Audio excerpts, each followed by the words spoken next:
스타카토 45회의 두 번째 핫 이슈는 역시 지금도 일면 톱을 들락날락하고 있는 롯데 문제입니다. 롯데그룹의 문제입니다. 자, 롯데그룹 후계 구도와 관련된 일명 왕자의 난이라고 얘기를 합니다만, 왕자라는 말은 좀 기분 나빠요. 뭐 후계자 난이든 뭐 아니면 형제 난이든 그렇지 뭐 무슨 왕자. 아니, 뭐 그러면 본인들 스스로는 왕자라고 그래요? 생각할 수도 있겠죠. 롯데 정도에서 왕자면 청와대에 있는 사람은 뭐가 돼야 되는 거예요? 그럼 이러면 공주? 공주? 왕자과는 급이 안 맞잖아요. 아니 그래도 왕가의 논리로 움직이기 때문에 왕자의 난이라고 해도 될 것 같아요. 지금 옆에서 끼어든 사람이 CBS 보도국 산업부의 윤진아 기자입니다. 자, 윤진아 기자. 네. 정부의 태도는 아무튼 롯데를 뭔가 한번 해보겠다 이겁니까? 공정거래위원회 국세청 다 나섰는데. 해보겠다라고까지 생각을 했었는데요. 네. 어제 나온 얘기들을 구체적으로 들여다보면 해보는 척 해보겠다는 게 아닌가라는 의문이 좀 드는 것이, 일단 공정위가 지분관계를 나에게 제출해라 라고 얘기했고, 국세청도 조사를 하고 있고, 정부에서도 비슷한 얘기가 나왔잖아요. 최경환 부총리를 통해서. 그런데 얘기를 들여다보면 순환 출자 문제에 근본적인 원인이 있다는 많은 지적이 있었는데, 그 부분에 대해서는 검토하지 않고 있고, 기존 순환 출자에 대해서도. 그리고 소액 주주들이나 이사회 권한을 강화하는 어떤 그동안 대선 공약 등에서 제시됐던 얘기들을 다시 논의하는 기류도 전혀 없거든요. 그러다 보니까 그냥 여론에 밀려서 뭔가 정부가 하는 듯한 제스처만 취하는 거 아닌가라는 의문이 좀 들더라고요. 오케이. 자, 그러면 롯데그룹에 대한 얘기를 시작하려면 먼저 굵은 것부터 하자면 한국 기업이냐 일본 기업이냐 이 문제부터 얘기를 안 할 수가 없을 거예요. 자, 이 정체성 문제 지금 분위기가 상당히 안 좋아서 불매운동까지 지금 얘기가 나오고 있는데, 윤진아 기자 한번 정체성부터 얘기를 꺼내 주신다면. 그러니까 지금 여론에서 지탄을 받고 있는 일본 기업이다라는 부분에 논거는, 그러니까 근거는 배당금이 일본으로 상당히 많이 간다. 그리고 지주회사라고 할 수 있는, 그러니까 뭐 머리라고 할 수 있는 지주회사가 일본에 있다라는 건데요. 그거는 팩트이지요. 그러니까 일본에 있는 지주회사를 통해서 한국 계열사들을 지배하는 거는 사실입니다. 그리고 계열사의 총 계열사의 한 10%가량의 그 배당금이 가는 일본 쪽으로 가는 것도 사실이고요. 그런데 그렇기 때문에 일본 기업이다, 따라서 사지 말아야 된다라는 논리가 약간은 저는 조금 의문인 게, 나이브하고 생경하다고 해야 될까요? 거친가? 지금 말씀하셨던 거는 국적이 없는 시대에 국적을 따져서 그렇죠. 우리 예전에 이제 양담배 피우지 말라고 했던 시절처럼 그렇게 하는 건 바람직하지 않다, 이런 지적이 따지고 보면 뭐 삼성전자도 아마 40% 가까이나 얼마 정도는 외국 지분일 것이고 50% 넘는 것도 많지. 현대자동차도 한 뭐 20-30% 가운데는 될 거고. 그렇게 따지면 예를 들면 제일은행 같은 경우는 어느 사이에 제일은행이 없어지고 스탠다드앤 차터스니까 51%는 가지고 있다는 뜻이고. 네. 예, 뭐 많죠. 뭐 국적을 따지는 것 자체가 사실 의미가 없어 보이긴 하는데, 그래도 아직은 국적이, 왜냐하면 이제 그 어떤 국가가 부여하는 여러 가지 특혜나 제도들이 있기 때문에 국적을 따진다고 하면 제가 생각할 때는 일본 기업에 가깝지 않을까, 저는 그렇게 개인적으로 생각합니다. 이게 제가 반반 치킨의 비유를 한 적이 있는데요. 이게 한국에다 반 걸치고 일본에 반 걸치는 양념 반 후라이드 반하고 거의 비슷하지 않을까 이런 생각이 드는데, 왜냐하면은 이제 뭐 예전에 박정희 뭐 전 대통령 시절에 그때 이제 한국에 투자를 하기 시작했다. 그때도 이제 일본이라는 꼬리표를 달고 50% 투자한 걸로 간주를 하고 외국 기업으로 간주를 했다는 거 아니에요? 그런 측면들도 있고, 또 요즘 우리가 아무리 국적이 없다고 하지만 삼성전자가 미국에 가서 미국 현지법인 설립했다고 해서 우리가 그 현지법인을 미국 기업이라고 생각하지는 않잖아요. 우리 사회 정서상. 그리고 만약에 미국에 사는 한국인이 미국에다 회사를 설립한 다음에 한국의 법인을 설립했다. 근데 그걸 또 우리가 한국 기업이라고 생각하지는 않잖아요. 미국 기업이라고 보는 거거든요. 그렇게 따지면은 뭐 전통적으로 일본에서부터 시작한 기업이기도 하고, 지금 그 롯데홀딩스라고 하는 일본에 있는 지주사가 뭐 또 일본에 있기도 하고, 뭐 물론 이제 L 투자회사 뭐 이것 때문에 지금 논란이 좀 있기는 하지만, 그래도 일본 기업으로 간주하는 게 맞다. 근데 대신에 거기서 우리나라에 투자했다고 해가지고 우리나라에서 불이익을 받거나 하진 않잖아요. 뭐 그렇게 생각한다고 나쁠 거 하나도 없는데 그거 가지고 그렇게 복잡하게 여기나 윤진아처럼 일본 기업이 한국 기업이야 두 개의 질문을 받았을 때 둘 중에 하나를 딱 자르기가 좀 난감하더라고요. 세금을 어느 정도 냈을 거예요. 맨 처음에 지금 김성환 기자 지적한 대로 박정희 대통령 시절에 허가를 내줄 때는 5년간에 걸쳐서 소득세, 취득세, 법인세 뭐 다 면제해줬죠. 투자촉진법 뭐 이렇게 외국인 투자촉진법에 의해서. 그런 이제 그게 이제 끝난 뒤로는 세금을 냈을 테니까 물론 외국 기업인 걸로 쳐서 안 낸 세금도 물론 있겠죠.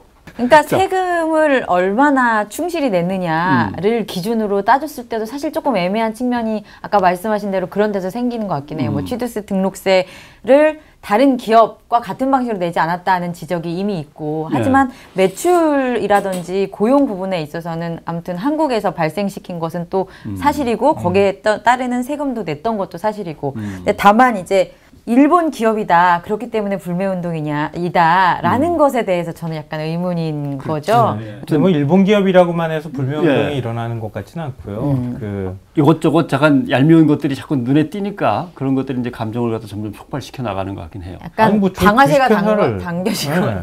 저거 뭐 자기네 기업처럼 그 많은 사람들이 일하고 그 많은 사람들의 인생을 걸고 일하는 일터인데 그 자기들 마음대로 이거 좌지우지한다고 하는 그런 행태가 지금 보기 싫다는 20만 정도 되는 거죠. 롯데 지금 직원이 23만 뭐 이렇게 얘기하더라고요. 한국만 20만이고요. 10만. 한국만 10만. 네. 다른 이제 나가 있는 사람들까지 하면 20만이. 근데 이 얘기도 하나 했으면 좋겠어요. 예전에 SK가 굉장히 많이 욕을 먹었어요. 대기업들 사이에서 굉장히 조금 밉보였다 그래야 되나? 그런 게 있는 게 우리는 외국 가가지고 엄청나게 달러 벌어들이는데 수출 기업으로 하는데 SK는 국내에서만 국민들 호주머니만 털어먹더라.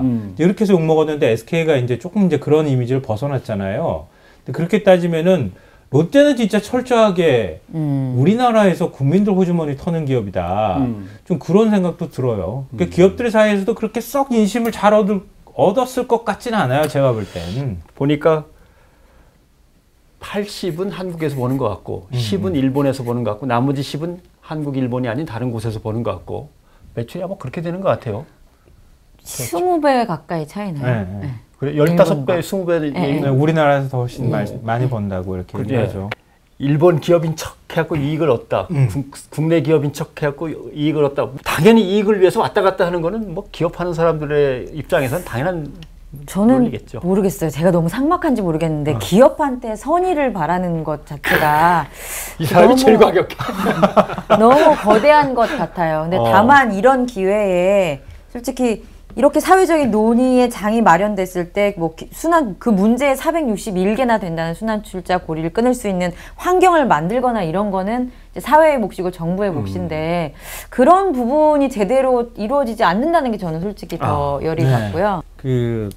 저는 참여연대가 지적한 게 딱 맞는 것 같은데 참여연대가 그 성명서 냈잖아, 논평을 냈잖아요. 네, 그제 논평을 냈습니다. 롯데그룹 사태는 경제민주화 사기극의 후속편이다 이렇게 얘기했는데 정치적 사기극이다라는 센 표현을 썼더라고요. 네.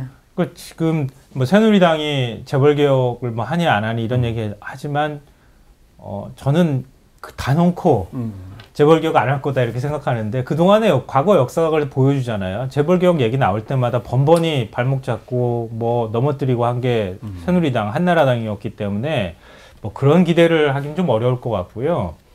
그래서 제가 이제 뉴스쇼 행간에서도 잠깐 얘기했지만 이 새누리당이 그 비유를 하자면 동네 놀이터에서 애를 데리고 이제 그 여러 집 부모들이 이제 아이들하고 같이 놀고 있어요. 근데 우리 애가 다른 애를 때렸어요. 그럼 어떻게 합니까? 가가지고 우리 애를 오히려 더 야단치잖아요. 더 시끄럽게 야단치면서 등짝도 한 대 때리고 집에 가자! 그런 다음에 집으로 데리고 오면서 사실은 엄마가 아까는 널 미워서 때린 게 아니라 이렇게 달래주는 딱 그런 상황 아닌가 싶어요. 그러니까 가가지고 롯데를 지금 대하는 게 오히려 회초리 들고 가가지고 한 대 더 때려주는 것 같지만 실제 속내는 전혀 그렇지 않다. 다른 재벌한테까지 불똥이 튀는 거를 오히려 막아주는 역할을 새누리당이 하는 거 아닐까. 이렇게 새누리당이 나서 앞장서서 막 재벌개혁 얘기를 하면 새정치연합이나 야당 쪽에서 재벌개혁 얘기하는 게 귀에 들리겠습니까? 국민들한테. 그런 효과로 나타나는 거 아닌가 싶어요. 좀 정치적으로 과거부터 시작을 한다면 박정희 대통령이 워낙 어떤 정통성의 허약함을 메우기 위해서 급히 외자들이 필요했고 그래서 산업화의 속도를 내야 되는데 급히 외자를 유치하다 보니까 특혜는 다 주면서 일본 기업인지 한국 기업인지 애매한 모습으로 국내에 들어와서 마음껏 영업할 수 있도록 했고 그러면서 온갖 부지도 다 내줘서 특혜를 줘갖고 롯데를 키워줬는데 그것이 이제 그 딸이 대통령인 시절에 와서 이렇게 뻥 터져버렸어요. 자, 재미나게 합니다만. 자, 하나는 분명히 짚고 넘어가야 될 것 같습니다. 윤준하 기자가 지적을 한 것처럼 실제로는 일본이냐 한국이냐 어느 기업이냐의 정체성 문제도 조금 문제는 있고 그 다음에 집안 내력에 뭐 여자 관계에 뭐 부인이 어떻고 하는 이런 쪽에 그 좀 옐로우 저널리즘에서 다룰 만한 소재들로 너무 치우치는 것보다는 핵심은 결국 이렇게 얽히고 설킨 지분의 연결고리라든가 이런 재벌의 왜곡된 구조를 과연 이 시점에서 우리는 그럼 어떻게 받아들여야 하냐, 어떻게 정리해 나갈 것이냐, 그 문제부터 고민을 해야 된다는 건 맞는 것 같아요. 못다한 재벌개혁 하면 됩니다. 예. 경제민주화 다시 꺼내서 다시 장롱 속에 집어넣었던 거 툭툭 털어서 다시 한번 들여다보고, 그러니까 그 기존 순환출자는 해소하지 않아도 되는 것으로 공정거래법을 개정을 했기 때문에 발생한 문제예요. 기존 순환출자 고리를 깨야 된다고 만약에 법이 개정이 됐더라면 이 박근혜 정부 들어와서 이제 논의가 돼서 그렇게 결론이 난 거잖아요. 그러니까 그때 만약에 기존 순환출자를 깨겠다고 마음먹었으면 지금 이렇게 복잡한 순환출자 고리가 만들어지지도 않았을 거고, 뭐 공정거래위원회가 진짜 말도 안 되게 뒤에 가가지고 뭐 소유 지분이 어떤지 제출해 주십시오 이런 얘기 할 일도 없었을 거라는 거예요. 그러니까요. 공정거래위원회도 웃긴다고 생각되는 게 지금 현행법상 그러니까 해외에 있는 계열사의 지분을 공정거래위가 보여달라고 요구할 근거가 없거든요. 근데 지금은 또 하잖아요. 여론이 들고 일어나니까. 예전 안 하다 지금 왜 하는 거지? 여론 때문에? 이게 뭐예요? 좀 이상하잖아요. 그러니까 정치적으로는 그런 거지. 대통령의 여동생이 천황폐하 만세라고 하고 왔는데 아무것도 안 하고 가만히 있으면 어이 진짜 이럴 것 같으니까 이제 또 액션을 취해야 되는 거 아닐까?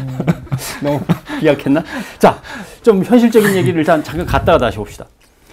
지금 신동빈 롯데그룹 회장이 그럼 일단 장악한 걸로 보인다라는 기사는 신빙성이 있어요? 예, 신빙성이 있어 보입니다. 기본적으로 지분은 정말 아무도 모르는 거고요. 누가 얼만큼을 가졌는지는 아무도 모르는 상태지만 기본적으로 그 지분을 확보하고 있는 회사들이 쫙 있을 거 아니에요. 계열사들이. 그 계열사들의 대표이사를 누가 맡고 있느냐. 그 회사들의 이사진이 누구 사람이냐. 같은 것으로도 이제 체제는 누가 장악했느냐 여부를 따질 수가 있을 것 같은데 그런 부분이 특히 신동빈 회장이 매우 앞서 있다. 특히나 그 아까도 말씀드렸듯이 한일 롯데의 지주회사 합격이라고 할 수는 있는 일본 롯데홀딩스의 대표이사가 일단 신동빈 회장이고요. 그 다음에 최근에 이제 L투자회사라고 알려졌잖아요. 그 수수께끼 L투자회사라는 게 뭐냐면 그 한국 롯데를 지배하고 있는 건 또 그 순환출자의 또 위에 있는 롯데 호텔이잖아요. 그 롯데 호텔에 정확히는 72.65%를 잠깐만요. 정리를 해보겠습니다.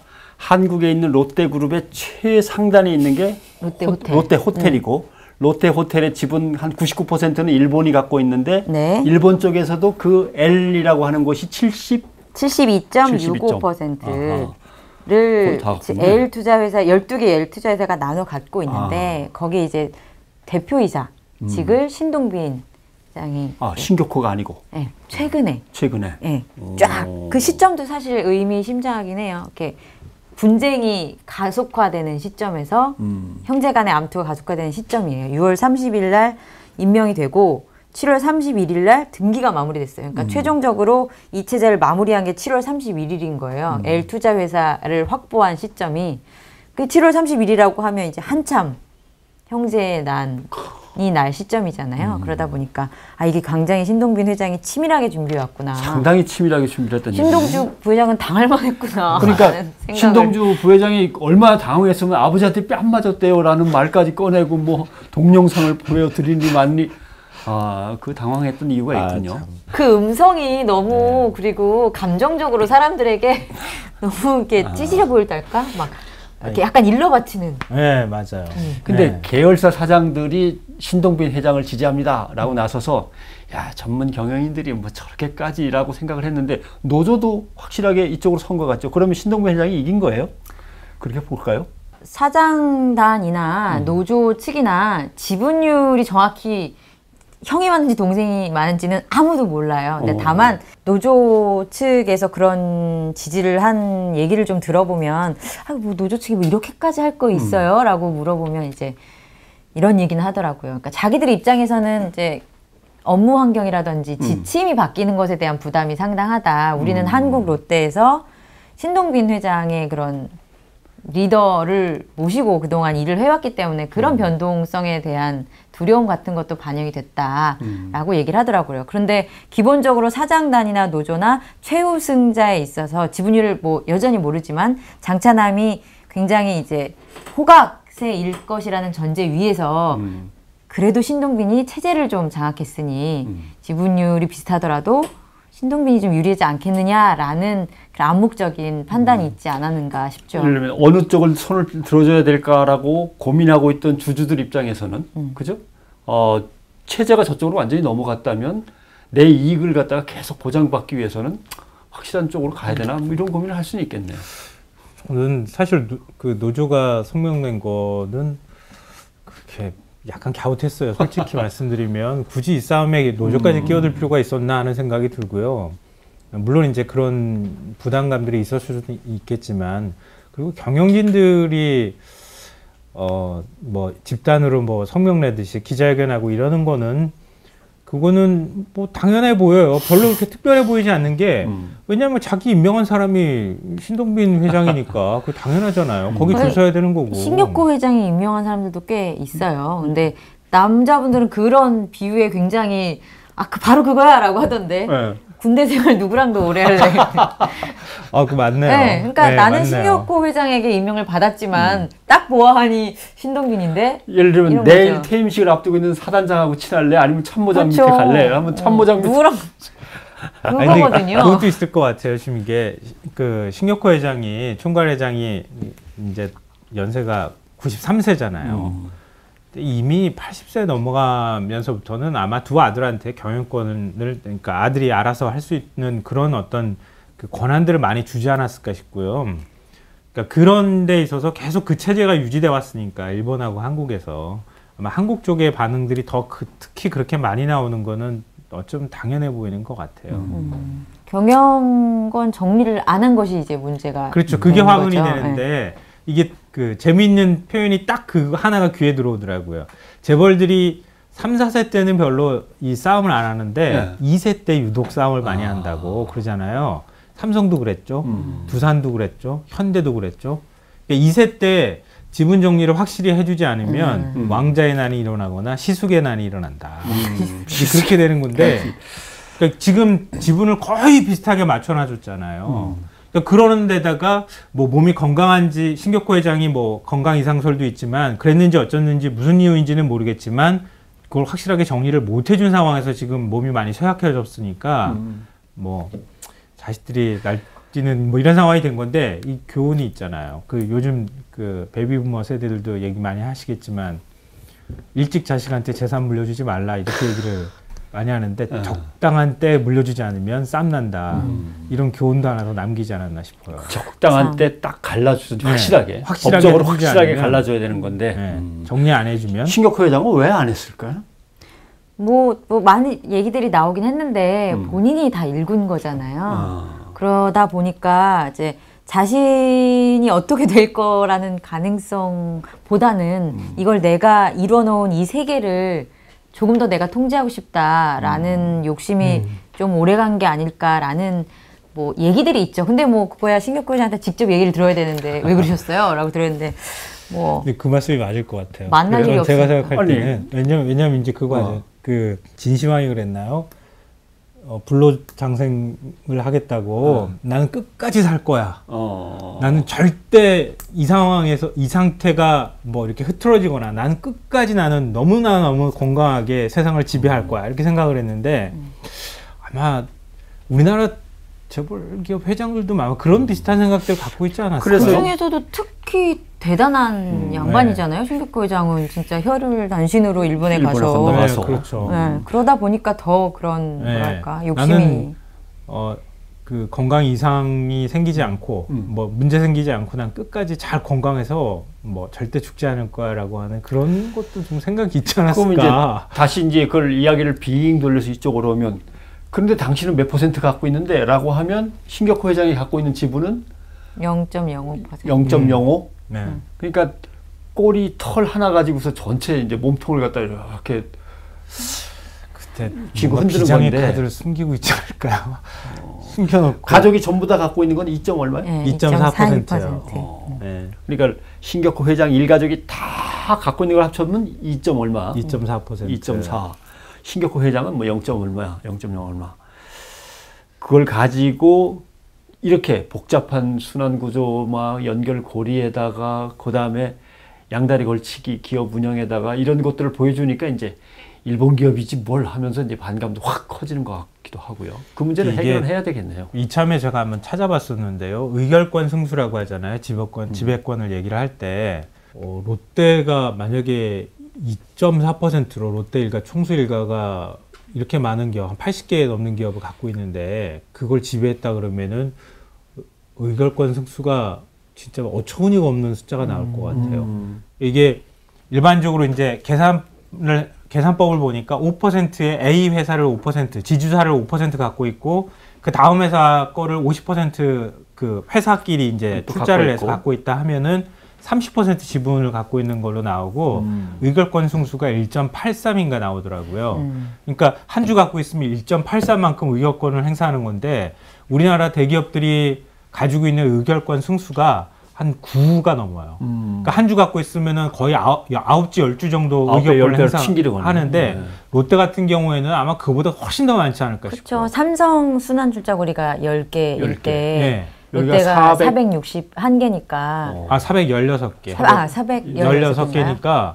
그러니까 승수가 나오면은 똑같이 나랑 한 주 가져도 총수 일가가 주식 한 주 갖고 있으면은 나보다 10배 이상 뭐 몇십 배가 되든 하여튼 의결권을 행사할 수 있는 그런 모양을 만들어 놨을 것 같아요. 자, 대충 이제 이야기들은 정리를 갖다 한번 지금까지 상황을 해봤는데 결국 결정 나는 건 언제예요? 결국 진검승부는 이제 주주총회에서 네 표가 더 많냐 내 표가 더 많냐에서 가려질 수밖에 없을 텐데 그 주주총회 일정을 신동빈 회장이 정하는 거예요. 왜냐하면 이사회가 정하는 거니까. 근데 신동빈 회장도 공항에서 얘기를 했잖아요. 지난 주주총회가 6월 30일 날 열렸는데 빨리 하는 게 좋을지 좀 더 미뤄야 될지는 판단해 보겠습니다.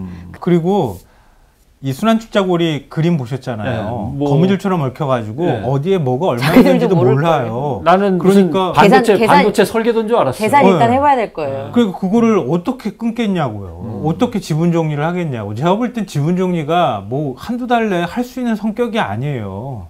어디서 고리가 떨어질지도 모르고 예를 들어서 막 복잡하게 얽혔는데 이쪽 회사를 정리하자고 건드리니까 한 10개 회사가 같이 후루룩 떨어지는 거예요. 그럴 수 있을 거예요. 그러니까 그럴 수 있으니까 이거 한꺼번에 이렇게 정리하기도 어려울 것 같고 아마 그렇기 때문에 더더욱 경영권에 집착하는 거 아닐까. 그러니까 이걸 누가 쉽게 끊을 수가 없으니까. 승자 독식인 거예요. 그러니까 그런 식의 누가 이기면 정말 어차피 순환 출자로 얽혀 있겠다. 여기만 차지하면 내가 여기까지 다 가지는구나. 라는 그렇죠. 그런 것 때문에 판단 때문에 이제 그럼 욕심은 더 커지겠네. 그렇죠. 더 악착같이 싸울 가능성이 있고 그게 뭐 겉으로 드러나지는 않지만 자기들끼리 치열하게 이제 싸우겠는데 그게 어떻게 보면 아까 윤 기자가 설명한 대로 신격호 회장이 자기 1인 지배를 위해서 그렇게 여태껏 만들어 온 거고. 그렇죠. 그러니까 그거를 아마 다 끊고 정리하려면은 뭐 몇 년이 걸릴지 어떻게 될지 뭐 알 수는 아무도 없는 거겠죠. 근데 이제 여기서도 약간 기분이 틀어지는 문제가 생기는 것이 그렇게 되면 그 총수 일가의 내분과 지분 싸움, 경영권 다툼을 보면서 아까 얘기한 대로 대체 어느 편에 줄을 서야 되는 건지 아니면 우리가 그동안 롯데가 내걸어온 이런 목표로 이런 세계적인 기업이 되겠습니다라고 했던 캐치프레이즈를 보고 따라왔던 사람들은 저 캐치프레이즈는 완전히 허구고 헛된 구호일 뿐이고 자기들 경영권 다툼을 저렇게 하고 있다 하면 기업의 문화는 뭐가 될 것이며 그러니까 롯데에서 열심히 일하고 롯데를 또 나름대로 아끼면서 함께 국가 경제를 이루었던 또 국민들의 문제도 있고 이런 것들은 좀 심하지 않나라는 생각이 드는군요. 제가 재밌는 에피소드까지는 이게 재밌다고 해야 될지 모르겠네요. 근데 이렇게 롯데 관계자들이 법인카드를 쓸 때 보니까 법인카드에 정도 경영이라고 써 있더라고요.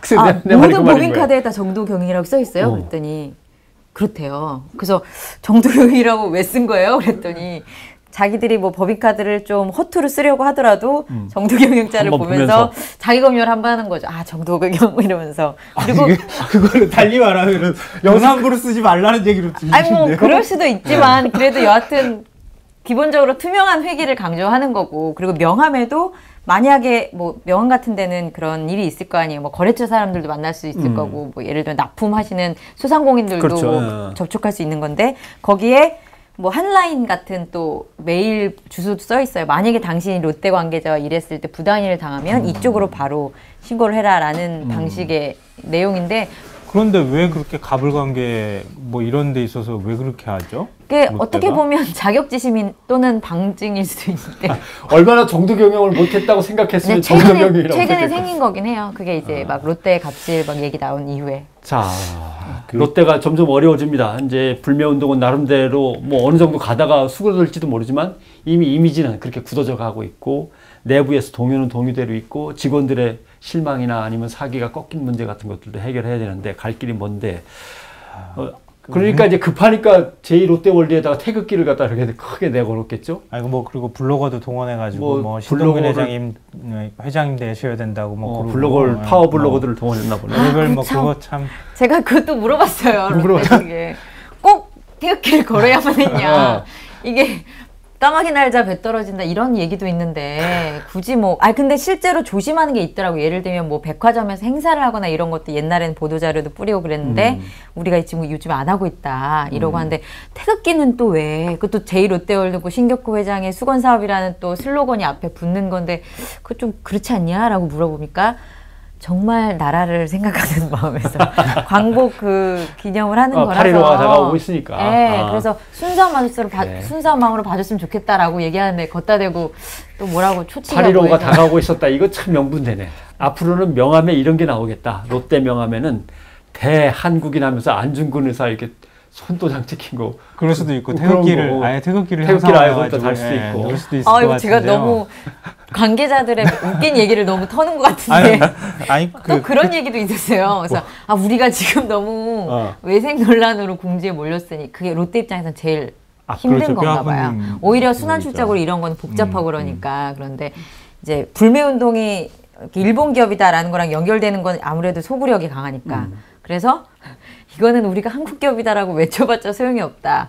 일장기를 태우는 퍼포먼스를 하자라는 농담 반 진담 반의 회의에서 할 정도로 다급하고 되게 심각하게 느끼는 아니면 거죠. 뭐 저 신격호 회장의 부인이 난 일본 국적을 버리고 한국으로 귀화하겠다 뭐 이렇게 선언을 하든지 뭐 보여줄 건 많네. 그래도 안 돼요. 그 말도 안 되는 얘기 같고요. 근데 이제 롯데가 취약한 것은 지금 얘기한 대로 거의 다 한국에서의 산업은 소비 제품이에요, 그죠? 그쵸. 호텔, 유통하고 호텔 뭐 다 그렇잖아요. 지금용. 예. 근데 예를 들면 건설도 있고 약간 있습니다만은 대부분이 국민들이 직접 호주머니에서 지갑을 열어갖고 직접 구매하는 것들인데, 이런 이미지가 번져 나가는 것은 정말 롯데로서는 아프긴 아플 거예요. 네. 저는 이번 롯데 문제에 있어서 국가를 호출해야 된다. 결국은 누가 해결할 수 있는 문제가 아니거든요. 우리나라 재벌들이 똑같은 행태를 계속 반복하고 자기들끼리 뭐 무슨 미행을 하니 뭐 누구 거 비자금을 폭로를 하니 이게 지금 한두 번이야 말이죠. 근데 이게 자본주의 사회의 어떤 상법상 맞지도 않는 얘기고, 그러니까 어처구니 없는 일들이 이렇게 벌어지고 있는 건데 그걸 국가가 아무도 통제하지 못한다는 거죠. 그러니까 그런 특권 의식들을 여전히 우리가 유지시켜주고 있다. 이런 문제에 대해서 굉장히 심각하게 생각하고 재벌 개혁을 해야 된다는 얘기를 하고 싶은데 국회가 저 모양 저 꼴로 돼 있어서 하지 못하는 게 너무 답답합니다. 그러니까 결국은 이럴 때 국민들이 그냥 롯데한테 불매운동 말씀하셨지만 단순히 불매운동을 할 게 아니라 재벌 체제 개편에 대해서 좀 더 관심을 갖고 거기에서 여론이 일어나야 된다. 그래서 근본적인 문제에 우리가 손을 대기 시작해야 하고, 만약에 거기까지 못 간다 하더라도 좀 재벌들이 좀 사회에 좀 기여할 수 있게 하고 좀 투자도 더 많이 하고 일자리도 더 많이 만들어 달라고 우리 국민들이 요구해야 되는 거 아닌가요? 대통령이 앞에 나와가지고 아무도 얘기 안 들어주고 그냥 혼자서 얘기할 게 아니라 국민들이 우리한테 해달라고 아우성을 쳐야 되는 거 아니에요? 오케이. 그러니까 그래야 된다고 생각해요. 그런 자. 것을 의식해서인지 이제 롯데 측이 오늘 청년 일자리를 우리가 어떻게 창출할 것인지에 대한 보도 자료를 냈더라고요. 자, 한마디만 더 붙이자면 있는 비정규직이라도 정규직으로 만들라고 얘기해주고 싶어요. 아, 진짜. 네. 국가를 호출하고 싶다라고 하는 김성환 평론가의 말 전적으로 동의합니다. 물론 사기업이기 때문에 어느 선까지만 접근할 수 있겠지만 그러나 국가가 어떤 공정한 사회, 공정한 경제의 민주화의 틀을 위해서 할 수 있는 한 최선은 다해야 될 것 같고요. 물론 롯데도 뭐 지금 청년 일자리 늘리겠다고 얘기가 나왔다고 합니다만은 사회적으로 할 수 있는 최대한의 기여는 하면서 기업 활동을 해 나가야 될 것 같고요. 무엇보다도 이러한 그 얼토당토하는 왜곡된 지배구조를 계속 유지하는 것에 대해서 어떠한 조치도 없이 대통령이 담화를 발표한다면서 청년 일자리를 위해서 나이 든 사람들이 양보하라든가 아니면 노동자들은 스스로 직장을 떠날 때 기업이 하라는 대로 빨리빨리 떠나라. 실업급여를 늘려줄 테니까 이런 식의 설득은 아무 소용이 없지 않느냐. 뭔가 이러한 어려움이나 이러한 난맥상들을 서로 제대로 알고 이해했다면 이제부터는 소통하면서 실천해 나가는 그런 날들을 마련해야 될 것 같습니다. 자, 오늘 두 분 고맙습니다. 네.